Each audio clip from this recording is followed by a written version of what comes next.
Ẹ káàárọ̀ o, gbogbo ẹ̀yin aráalé, a kú ojúmọ́, ojúmọ́ ire ni. A dúpẹ́ lọ́wọ́ Olúwa fún àánú tí a rí gbà, fún ìbùkún tí a rí gbà láti rí ọjọ́ òní. Èní ọjọ́ kẹjọ oṣù kejì ọdún 2026. Olúwa ṣeun, a dúpẹ́ lọ́pọ̀lọpọ̀ fún àánú rẹ̀ nítorí wípé àánú rẹ̀ dúró láéláé. A fọ́pẹ́ fún Olúwa nítorí tí ó ṣeun, nítorí tí àánú rẹ̀ dúró láéláé. Olúwa Ọlọ́run àwọn ọmọ ogun, àwa márìdì, Ọlọ́run alágbára gíga, ọba àná, ọba òní, ọba títí ayérayé, ọba tí ó lè ṣe ohun gbogbo nínú ohun gbogbo, ọlọ́wọ́ gbọgbọrọ, ọlọ́wọ́ ńlá, agbanilágbàtàn, ògbénu Wúndé Aṣọ́lá, ògbénu Adélébọ̀ Ṣògo. A dúpẹ́, a yìn yín lógo nítorí wípé ìmọ̀ yín àti agbára yín kò ṣeé farawé. A dúpẹ́ wípé ẹ̀yin ni ọba tí ó ń jọba láyé àti lọ́run. Ìjọba yín ò láfiwé. Ẹ gba ọpẹ́ wa, ẹ gba ìyìn wa. Olúwa, a bẹ̀bẹ̀ fún ìdáríjì ẹ̀ṣẹ̀ ní òwúrọ̀ yìí. Gbogbo ọ̀nà tí a ti kùnà ògo yín, Olúwa ẹ dárí ẹ̀ṣẹ̀ wa jì wá. Olúwa ẹ ṣàánú fún wa. Olúwa ẹ túbọ̀ fún wa ní ọ̀rọ̀ yín àti ẹ̀mí yín kí a lè fi dojúkọ gbogbo àwọn ète Sátánì, gbogbo irọ́ Sátánì tí ó mú wa ṣubú. Olúwa ẹ ràn wá lọ́wọ́, Olúwa ẹ gbé wa ró, Olúwa ẹ dì wá mú títí di òpin. Ní orúkọ Jésù Kristi ni a gbàdúrà. Àmín, àmín, àmín lórúkọ Jésù. Ẹ̀yin Olúwa lógo, ògo fún Olódùmarè. Ní ọ̀sẹ̀ tí ó kọjá, a sọ̀rọ̀ lórí ìdí tí àwọn èèyàn fi ń jalè. A dẹ̀ rí ìtàn Akan. Ìtàn Akan wà nínú ìwé Joshua chapter 7:1-26. A sọ̀rọ̀ nípa ojú kòkòrò tó jẹ́ ìdí kan pàtàkì tí àwọn èèyàn fi ń jalè. Ní òwúrọ̀ yìí, a ó túbọ̀ máa wo ìdí táwọn èèyàn fi ń jalè. A máa rí wípé nítorí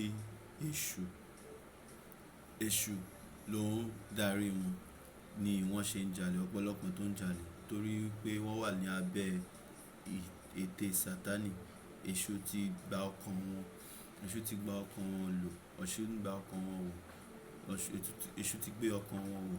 Nítorí náà ni wọ́n ṣe ń jalè. A ó rí àpẹẹrẹ èyí nínú ìtàn Ananiah àti Safira nínú ìwé Ìṣe àwọn Àpọ́stélì. Ìṣe àwọn Àpọ́stélì orí 5 láti ẹsẹ̀ kìíní dé ìkẹtàlá.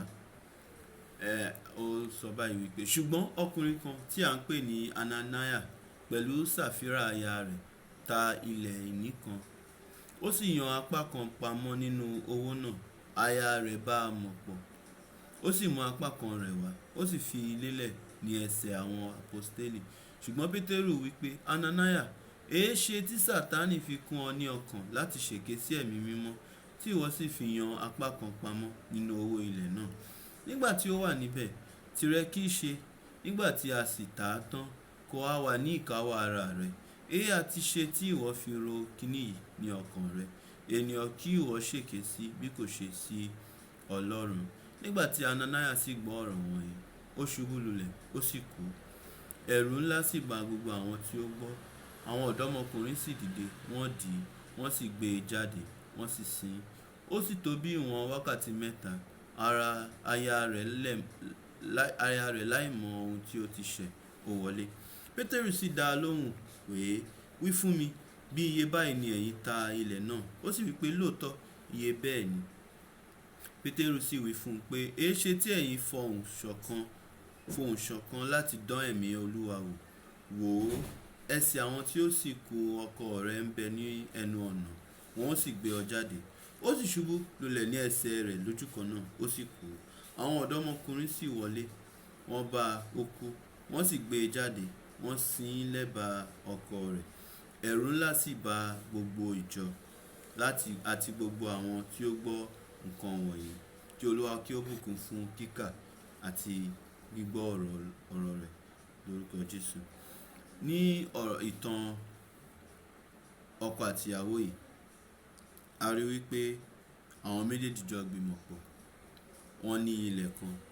Meanwhile ká tó dé ibẹ̀ a máa tá bá rí ìwé tá bá lọ láti chapter 4 a máa rí wípé nígbà tí ìjọ ṣẹ̀ṣẹ̀ bẹ̀rẹ̀ àwọn ará àjọ àwọn onígbàgbọ́ wọ́n ṣe kíni wọ́n ń ta ilé wọ́n ń talẹ̀ nítorí ìgbàgbọ́ tán ní nínú Kristi àti ìfẹ́ àwọn ará. Nítorí ìfẹ́ àwọn ará wọ́n ta ọgbọ́n ohun ìní wọn. Wọ́n dẹ̀ ń kó wá sí ìjọ, wọ́n kó lé sílẹ̀, wọ́n kó lélẹ̀ ní ẹsẹ̀ àwọn àpọ́stélì fún ìdíwò nítorí wọ́n fẹ́ kí a ṣe ìpín kí a pín àwọn ohun yìí kí a pín àwọn ohun ìní yìí káàkiri àwọn tí wọ́n ṣe aláìní. Nítorí wọ́n fẹ́ pín àwọn ohun ìní yìí fún àwọn tí wọ́n ṣe aláìní nínú ìjọ. Nítorí náà ni wọ́n ṣe ń tà wọ́n. So ọkọ àti ìyàwó yìí náà wọ́n wá ṣe àfarawé àwọn ará àjọ yòókù. Ṣùgbọ́n nǹkan tí ẹ̀ṣẹ̀ fi wà ńbẹ̀ ni pé ohun tí èèyàn ò bá tó téèyàn bá ní ohun tó bẹ́ẹ̀ ó ń tan ara rẹ̀ jẹ ni. Ìyẹn ni pé oore tí ò bá wá láti ọkàn irú oore bẹ́ẹ̀ kò lè jẹ́ ìtẹ́wọ́gbà níwájú Olúwa. Ìyẹn ni pé àwọn ará yìí wọ́n sọ wípé wọ́n ṣe wípé àwọn fẹ́ ṣe ìjọ lóore tàbí àwọn fẹ́ ṣe àwọn aláìní lóore ṣùgbọ́n ọkàn wọn ò jẹ́ pípé pẹ̀lú Olúwa. Kí nìdí tí mo fi wí bẹ́ẹ̀? Ẹ wo nǹkan tí Pétérù sọ ní ẹsẹ̀ 3 àti ẹsẹ̀ 5. Ó wí báyìí pé ṣùgbọ́n Pétérù wí pé Ananiah, èéṣe tí Sátánì fi kún ọ ní ọkàn láti ṣèké sí ẹ̀mí mímọ́ tí ìwọ sì fi yan apá kan pamọ́ nínú owó ilẹ̀ náà. So a rí i pé nínú ìtàn yìí Sátánì fúnra rẹ̀ tí ó jẹ́ ẹni èké ni òun ni ó kúnnú ọkàn Ananiah yìí láti ṣe kíni o láti dín owó yẹn kù. Ṣùgbọ́n kò tán síbẹ̀ tá bá tún wá lọ sí ẹsẹ̀ 4 nígbà tí ó wà níbẹ̀ tirẹ̀ kì í ṣe nígbà tí a sì tà á tán kò á wà ní ìkáwọ́ ara rẹ̀ èé ti ṣe tí ìwọ fi ro kíní yìí ní ọkàn rẹ̀. So tá bá wo ẹsẹ̀ méjèèjì dáadáa finifini a máa rí wípé nǹkan méjì ni ó ń ṣẹlẹ̀ níbí báyìí. Lákọ̀ọ́kọ́ Sátánì kúnnú ọkàn arákùnrin yìí. Sátánì fún ní àwọn èrò búburú, àwọn èrò èké, àwọn èrò asán, àwọn èrò ìkà. Nígbà tí Sátánì dẹ̀ ti fún ní àwọn èrò búburú yìí tán, arákùnrin yìí fúnra rẹ̀ ó wá bẹ̀rẹ̀ sí ní gbé àwọn èrò búburú yẹn rù. Ó gbé èrò tó bẹ́ẹ̀ gẹ́ ó wá fi rí pé àwọn èrò yìí ó jẹ́ ohun tí òun lè gbé ṣe. So nǹkan tá à ń sọ ni wípé ẹ̀ṣẹ̀ ò kí ń dédé ṣẹ̀ kí èèyàn tó dẹ́ṣẹ̀ sí ẹ̀mí mímọ́, kí èèyàn tó dẹ́ṣẹ̀ sí ọ̀rọ̀ Ọlọ́run. Èṣù á ní láti fi èrò búburú kúnnú ọkàn ènìyàn. Lẹ́yìn tí èṣù bá dẹ̀ ti fúnyàn ní èrò búburú tán, èṣù á ta kété, á rò pé á máa wòyàn lókèrè pé ohun tó bá wẹ̀ ni kò ṣe, ohun tó ṣẹlẹ̀ báyìí nìyẹn. Ìyẹn ni pé èṣù fún ní èrò búburú lóòótọ́ ṣùgbọ́n nítorí wípé òun fúnra rẹ̀ jẹ́ ẹni búburú ló fi ń gbé àwọn èrò búburú yẹn rù. Bíbélì ní ẹni tí àwa bá ń tẹ̀lé òfin ẹni tí àwa bá ń tẹ̀lé ló máa fi hàn irú èèyàn tí a jẹ́, bóyá ọmọ Ọlọ́run ni wá àbí ọmọ èṣù. Ìyẹn ni pé ẹni tó bá ń tẹ̀lé ọ̀rọ̀ Ọlọ́run tó ń tẹ̀lé òfin Ọlọ́run òun ni ọmọ Ọlọ́run. Ẹni tó bá ń tẹ̀lé ọ̀rọ̀ èṣù tó ń tẹ̀lé èrò èṣù òun ni ọmọ èṣù. Kò sí bákan méjì ń bẹ.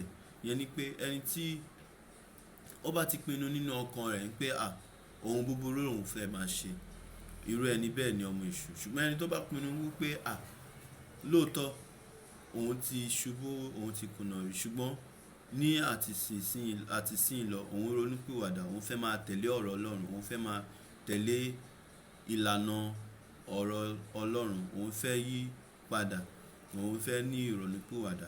Irú ẹni bẹ́ẹ̀ ni ọmọ Ọlọ́run. So nǹkan tí a rí bẹ́ẹ̀ ni pé téèyàn bá fẹ́ kí èèyàn tiẹ̀ tó dẹ́ṣẹ̀, inú ọkàn ni ó ti ń bẹ̀rẹ̀. Tá bá rántí ìtàn Ádámù àti Éfà, nígbà tí Sátánì wá tí ó tan arábìnrin yẹn, ó kàn sọ ọ̀rọ̀ ni, ó dẹ̀ fún ní ó fi èrò búburú ó fi lọ̀. Nígbà tí ó dẹ̀ fi lọ̀ tán, arábìnrin yẹn fúnra rẹ̀ òun ló gbé èrò yẹn rò, tó gbé èrò títí tó fi rí pé ọ̀rọ̀ dẹ̀ wà nínú ohun tí ejò yìí sọ o, ló fi mú èso yẹn tó jẹ, tó dẹ̀ fi fún ọkọ rẹ̀ náà ó sì jẹ. Yẹn ni pé fún wa láti rí ìgbàlà kúrò ní agbára èṣù, a ní láti ṣe kíni, láti jọ̀wọ́ ara wa fún ọ̀rọ̀ Ọlọ́run àti fún ẹ̀mí mímọ́. Ẹni tí ó bá ti pinnu láti tẹ̀lé ọ̀rọ̀ Ọlọ́run àti láti tẹ̀lé ìtọ́ni ẹ̀mí mímọ́, irú àwọn ẹni bẹ́ẹ̀ ò ní túbọ̀ máa gbé inú ẹ̀ṣẹ̀. Ìdí nìyẹn tí Jésù dẹ̀ fi kú, láti ṣe kíni o, láti rà wá padà nínú ìjọba òkùnkùn sínú ìjọba ìmọ́lẹ̀. Ẹni tó bá ní ìgbàgbọ́ nítòótọ́, wọn ò kí ń ṣe ọmọ èṣù mọ́, ṣùgbọ́n wọ́n ti di ọmọ Ọlọ́run. Ẹ̀mí Ọlọ́run sì ń gbé inú wọn. Ẹ̀mí Ọlọ́run tó dẹ̀ ń gbé inú wọn yìí ni yóò máa fún wọn ní èrò rere rò.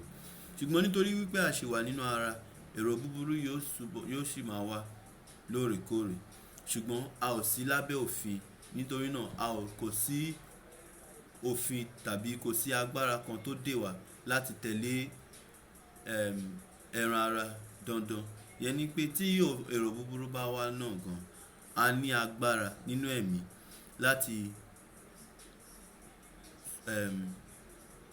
láti fi àwọn èrò búburú, láti kọ etí ikún sí àwọn èrò búburú yẹn, kí a lè ṣe ìfẹ́ Ọlọ́run láti ọkàn, kí Olúwa kí ó ràn wá lọ́wọ́. So ohun tí a ti sọ báyìí ni wípé fún àwọn ẹlòmíì, ojúkòkòrò àti wọ̀bìà ló máa ń mú wọn jalè. Ṣùgbọ́n fún àwọn ẹlòmíì, bí àwọn ọkọ àti ìyàwó tá kà yìí, agbára Sátánì fúnra rẹ̀ ló máa ń kúnnu ọkàn wọn, ló máa ń fún wọn ní èrò búburú. Nítorí ẹ̀ ni Bíbélì ṣe ní kí Olúwa gbà wá nínú ìdẹ̀wò, kí Olúwa gbà wá lọ́wọ́ bìlísì, kí Olúwa má ṣe fi wá sínú ìdẹ̀wò. Yẹn ni pé a ní láti jẹ́ aṣọ́nà, láti jẹ́ ẹni tí ó ń ṣọ́ ọ̀nà, tó ń ṣọ́ bodè, tí ó ní ọkàn ìwárìrì. Yẹn ni pé a gbọ́dọ̀ dé ipò tí a rò pé èmi kẹ̀ láíláí kò lè jẹ́ mi, torí pé kí ni ẹlẹ́ran ara ṣì ní gbogbo wa. Kò sẹ́ni tí èṣù ò lè borí tí a bá ní ìgbàgbọ́ nínú agbára ara wa. Ṣùgbọ́n tí a bá wòye ní gbogbo ìgbà, tí à ń wárìrì ní gbogbo ìgbà, tí à ń forí balẹ̀, tá ń tẹ́tí sílẹ̀, tá ń tẹ̀lé ọ̀rọ̀ Ọlọ́run ní àtinú ọkàn, èṣù ò ní agbára ní orí wa. Kí Olúwa kí ó ràn wá lọ́wọ́ ní orúkọ Jésù. Kí Olúwa kí ó fún wa ní òye ẹ̀mí. Kí Olúwa kí ó fún wa ní ọ̀rọ̀ rẹ̀ láti ọkàn wa. Kí Olúwa kí ó sọ wá di ẹni tí ó ń tẹ̀lé ọ̀rọ̀ Ọlọ́run láti inú ọkàn. Kí Olúwa kí ó gbà wá ní ọwọ́ èṣù, lọ́wọ́ ní gbogbo agbára èṣù. Kí Olúwa kí ó kọ́ wa mọ̀ ṣe. Kí Olúwa kí ó mú wa dé èbúté ògo. Kí Olúwa kí ó pa wá mọ́ nínú ìfẹ́ títí di ìjọba Ọlọ́run, títí Kristi yóò fi dé. Olúwa amọ̀nà, àwọn ojú yín, ẹ mú wa délé ológo ní orúkọ Jésù Kristi ní àgbàdúrà. Àmín, àmín. Kí Olúwa kí ó wà pẹ̀lú wa. Ẹ jẹ́ kí a ní ọ̀sẹ̀ ayọ̀.